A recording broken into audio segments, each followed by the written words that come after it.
What's going on, guys? Welcome to the channel. This is Guns and More. As you might have seen in a previous video, I had talked about buying a new 1911 Chambray 22 to save on some ammo. Now I did purchase that gun about 3 weeks ago, and it has actually been sitting in the FFL for about 2 weeks already, due to them waiting on response from the state in regards of legality of it, due to the fact that normally this is a threaded barrel, and this particular one is the California compliant. But even though it's the California compliant one, I'm not in California. The laws are different by state. They still wanted to make sure, because the threaded barrel has a cap that's welded to it. This one don't really have a cap that's welded to it. It's actually locked in there. I'm not sure I'm not even sure if it has threads or not on the inside. I'm not even gonna bother on looking. But they did say that that was the reason for them to take almost 3 weeks for approval. So yeah, without further ado, let's get to unboxing and see what's inside the box.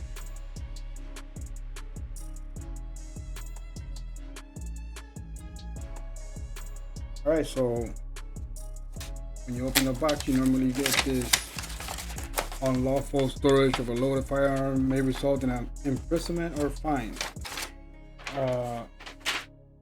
notice. And you also get this little handbook for Youth Handgun Safety Act notice, a little silicone bag. And before we get to the gun itself, in the back over here, we do have the normal user manual, tools and whatnot.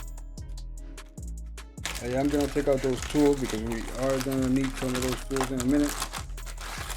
So yeah, you get these tools over here, little wrench, a couple of Allen keys, and a couple of iron front sights and a wrist.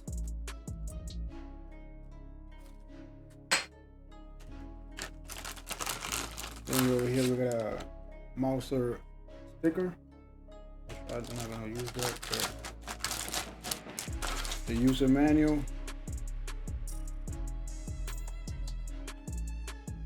which this one I might go through, as it does have some pretty interesting stuff in it. And we have the caution: your 1911 22 caliber pistol contains magazine disconnect safety. When the magazine is removed from the gun or is not in the fully inserted position, the hammer will not fall into the fire position by squeezing the trigger. Therefore, a live round remaining in the chamber after removing the magazine cannot be accidentally discharged. Now this, my Ruger EC9S used to have this feature. I took it out from my Ruger, so I am gonna be leaving it on this one. Yeah, the Ruger that I have is my everyday carry, so I don't really want that on my everyday carry. But this is not my everyday carry, so this one is basically just gonna stay the way it is. And finally, aside from all that, we have the handgun itself. Let me get this little key out and get this box out of the way. All right, so here we have the MAUSER 1911 California compliant. Let me remove this trigger safety thing that they kind of put in there when you buy it from the FFL. This is the first and last time this thing gets back in here. The gun's actually gonna be stored in a safe anyways. Due to state regulations, you have to store it in a safe, or at least follow the rules. But yeah, here we got the MAUSER 1911. It is pretty light. Well, it does have some weight to it, but it is pretty light compared to the 45 caliber, due to this one being completely steel. This one actually has aluminum It's a CNC machined aluminum alloy slide, and check that out. Yeah, it feels pretty light and pretty decent. Now it does come with just one magazine. Obviously, it has no rounds at all. I checked it already. It's new, and I already checked it in the FFL before I took it out of the store. I don't have no 22 rounds yet. But yeah, it does come with one magazine, and one particular thing that I like on this actual gun is the fact that it has adjustable iron sights already on. That's something that I've been waiting to get on mine, and now I want to get it on mine even quicker, on my 45 even quicker. Now that this one has them, so now I'm gonna see how it feels shooting it with this ones and see what options I got in the future for the other one. But yeah, this one is has dual thumb safety, so and everything on this one feels just like the 45. Now I've been looking at reviews online from this one, and the only main difference from this one is when you field strip this gun, there is a few more extra steps that you have to take compared to the 45, which I will get to that in a minute. Now, I wait for that ATV. Now the grips on this one, they are pretty thick. Like, they're really huge, thick. I do like the design. I just don't like the thickness, so I might be changing this ones in the future. It doesn't feel that bad, but when I put some slimmer ones on mine, and day and night difference. And obviously, as you kind of heard from the little caution paper that's in the by the user manual, you can't fire when it doesn't have a magazine, because it does has the magazine safety thing. When you remove the magazine, you won't be able to fire the firearm. So when you have the magazine in place, then you're able to get the beaver tail safety working and the trigger. So not a deal breaker, not something that I would have wanted, but due to the fact that I had to get the California compliant one just because of the barrel. So yeah, I mean, I'm cool with it. I'll deal with that. That's not a problem. So yeah, this one normally they do come with a threaded barrel. This one is the California compliant, and it does has a cap. Like I said, I don't know if it has threads inside or not. I don't know what they use to lock this in place, but yeah, doesn't come out unless you maybe force it out. I'm not looking to deal with that. I just want the gun to go to the range and have some fun. And one thing that I do like is the slide is so soft. Obviously it's a 22, but it's so smooth and soft. Like if you try to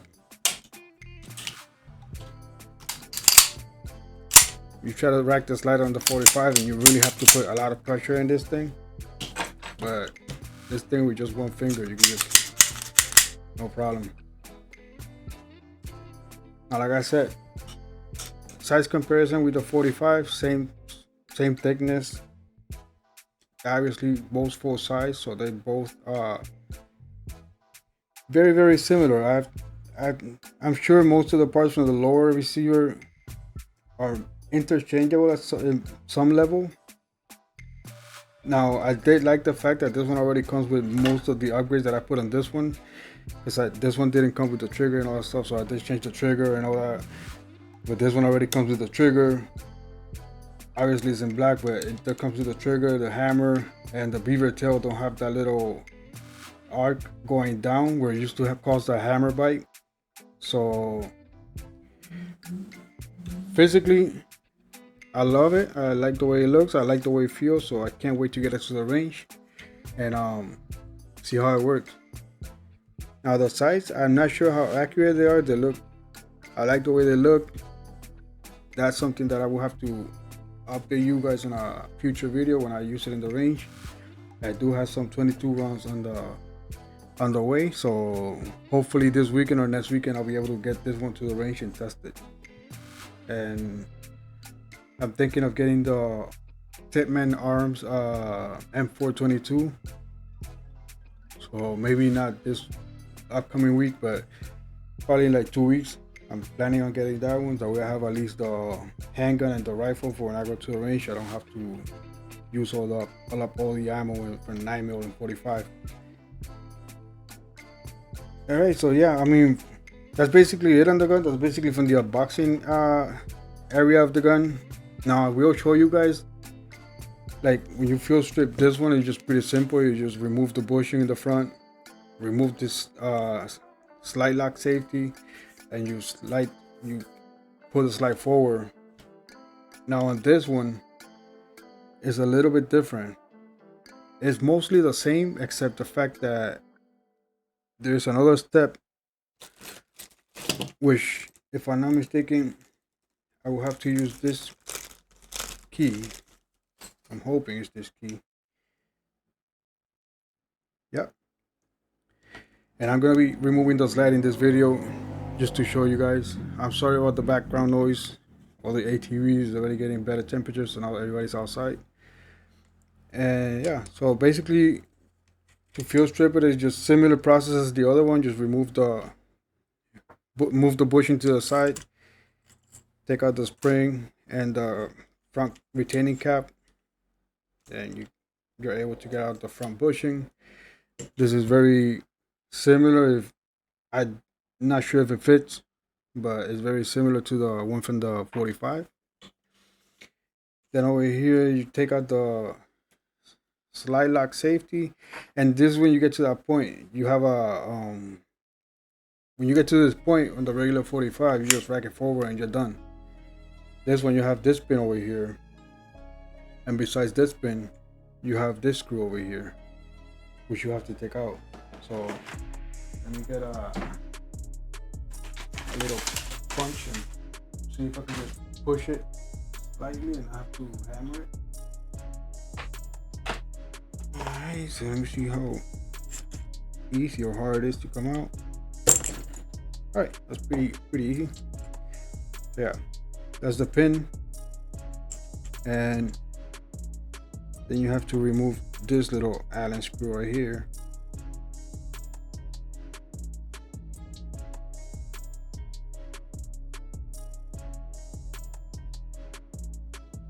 Alright, so you got this screw, take it out, and if I'm not mistaken, you should be able to remove the slide now. Now, like I have said, I haven't opened this one. Yep, there you go. This is just my first time opening this one, but I seen that online. It was kind of curious because I thought it was more similar to the 45, but that little extra step is the only big difference. So yeah, here you got this little bushing right here. This bushing, I don't see what's the use of that bushing, but yeah.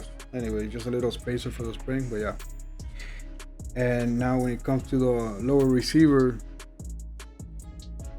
it does look pretty similar to the 45.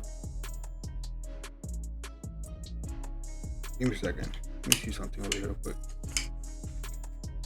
All right, so here's the barrel itself. Pretty interesting the way this one is.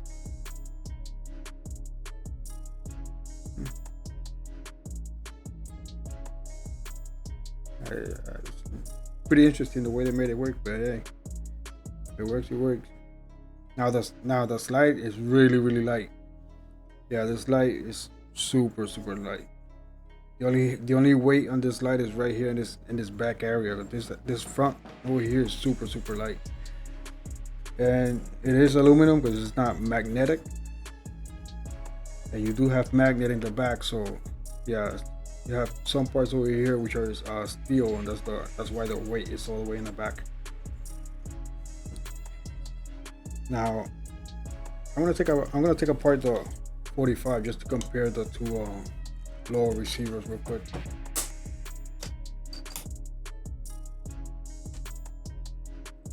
The spring is a lot more stiff than the other one.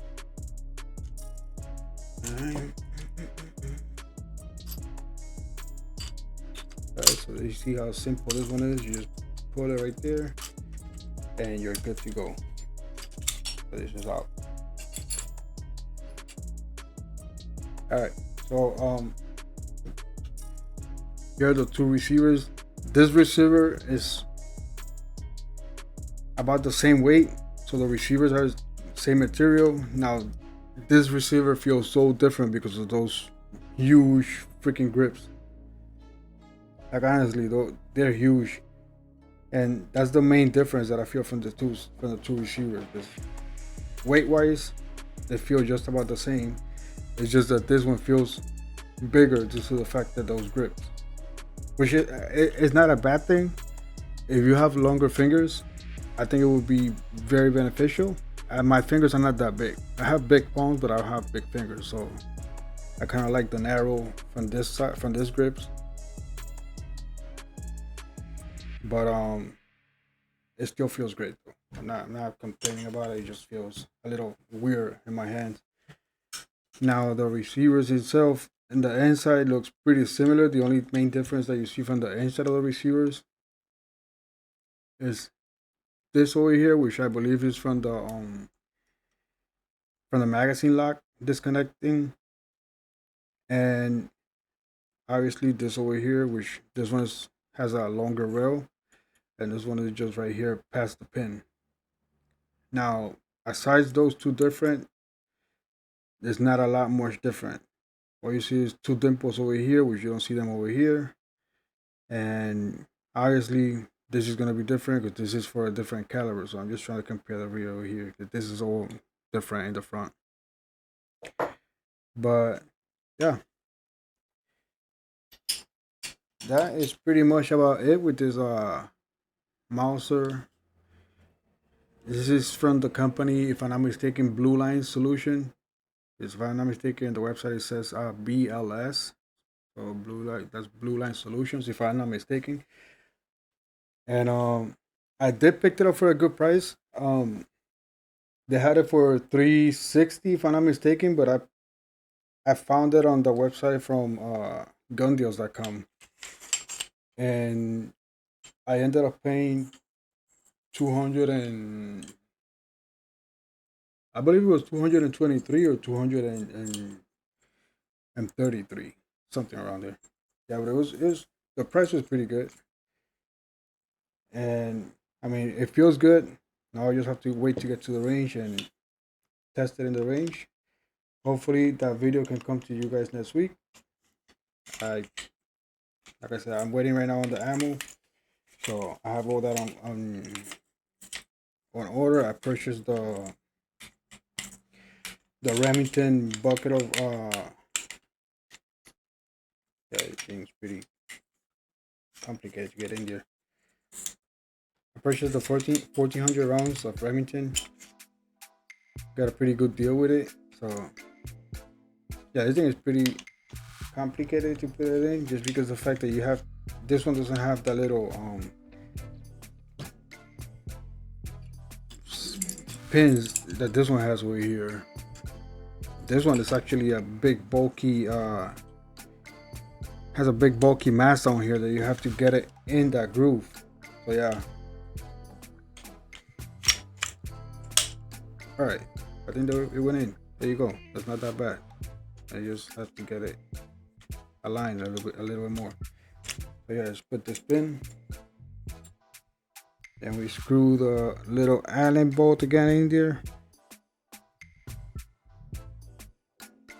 I'm not sure what the purpose of this whole different process is, but if it's done, it's for a reason. All right, then now we go back with the slide lock.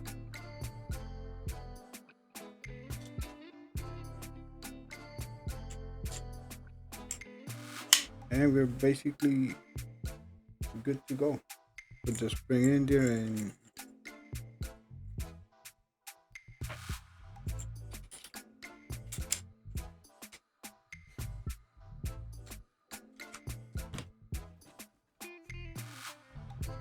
I'm sorry, the camera is a little shaky because the camera is mounted on the table, and whenever the table moves, the camera starts shaking around. So yeah, this is it. Everything works, and that's about it. Now I do like one thing on this magazines from the 22, that it's so easy to put the rounds in. Just pull here as you're putting the rounds instead of having to push it manually. But I do like that. Now this, I'm not sure. I don't think this is aluminum. I think this might be some magnesium kind of alloy, or it might be aluminum. I'm not sure, but it feels more like kind of magnesium. And but yeah, that's about it, guys. This was mostly an unboxing video for the Blue Line Solution MAUSER 1911, California compliant, and I think I pretty much covered everything on the firearm. So all right, so that's gonna be it, guys. This was just an unboxing video and first impressions on the MAUSER 1911 22 caliber. Now, like I said, hopefully by next weekend we could have a video out in the range testing it. And so far I'm happy with it. I mean, the price that I paid for it, 223 or 233 around there. I'm not really sure. I'll leave it up here if anything. But I feel like for the price, it feels pretty decent. Now we just gotta see how it performs. I mean, from what I've been seeing online, a lot of people are happy with it. So it feels good. It feels like a good quality gun. So I feel like I'm gonna be happy with it too. And for the purpose that I wanted, I just wanted to go to the range and not break the wallet with the 45. Because every time you go to the range on that 45, you end up spending over $300 in rounds.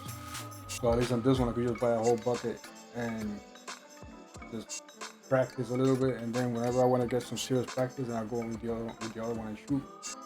But I do appreciate you guys watching this video. If you guys did like it, please hit that like button and subscribe. And I will see you in the next video. Thank you.